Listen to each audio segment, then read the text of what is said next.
Was Calvin even a Calvinist? That's one of the questions we'll look at today as we dive into Calvin and the Reformed tradition. This is episode 2, going through Richard A. Muller's book, Calvin and the Reformed Tradition. Certainly you've heard the term Calvinism 1,000 times, and you've encountered it 1,000 more times here on YouTube, but here's the question. Was Calvin even a Calvinist? It might sound like a trick, but the question actually unlocks a deeper understanding of church history and theology. Richard Muller, in his book here, tackles it head on, and today we'll walk through what he says about Calvin's role in the Reformed tradition, and then how the tradition developed after him.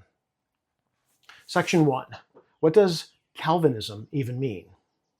Muller starts in this chapter by unpacking the word itself, Calvinism. He shows that it's been used in a variety of ways throughout history. And here's a quote. Calvinism can refer to the theology of Calvin himself, the systematized theology of his followers, or even the entire Reformed tradition. These definitions are not identical. That's on page 33.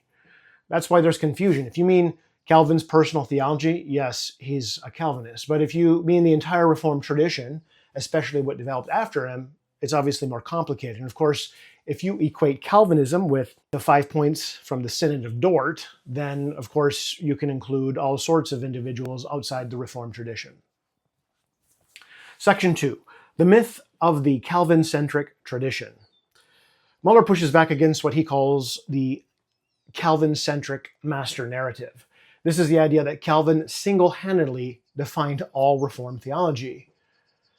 Quote, the assumption that the Calvinist tradition is identical with the theology of Calvin and the later developments must either be found in Calvin or be judged as deviations from him is historically naive. That's on page 34.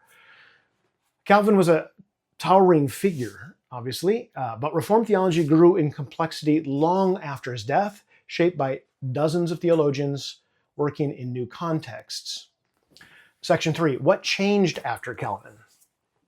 So what actually shifted after Calvin? Muller shows that major doctrines like predestination, the atonement, and assurance were refined over time.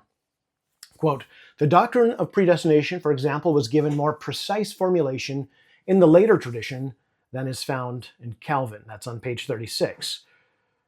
That includes TULIP, the 5 points of Calvinism, which didn't appear until the Synod of Dort in 1618 and 1619, which is over 50 years after Calvin's death. Quote, the TULIP acronym is a 20th century invention, reflecting theological decisions made long after Calvin, page 38. That's on page 38. And TULIP, of course, as an acronym, works in English, not in Latin or Dutch. Section 4, the development is not distortion. And this brings us to Muller's core argument. Development is not distortion. The Reformed tradition grew out of Calvin's work, but it didn't stay frozen in time. Quote, the Reformed tradition is best understood as a dynamic process of confessional and theological development, not as a rigid repetition of Calvin's own work.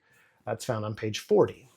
Later theologians like Beza, Perkins, and Turretin weren't trying to betray Calvin. They were building a deeper, more systematic framework for churches, schools, and pastors. Closing. So, was Calvin a Calvinist? It depends. If you mean someone shaped by Scripture, committed to God's sovereignty and grace, then yes. But if you define Calvinism by the 5 points or later scholastic formulations, then Calvin wasn't the system's final architect. Quote, to identify Calvinism with Calvin alone is to miss the richness of the tradition that grew from his work. That's on page 43. Okay, next time we'll look at one of the most hotly debated points in Calvinist theology, which of course is limited atonement, or particular redemption as it's sometimes also known as. Did Calvin teach it, or is that a later Reformed innovation? That's all for now. Thanks for watching.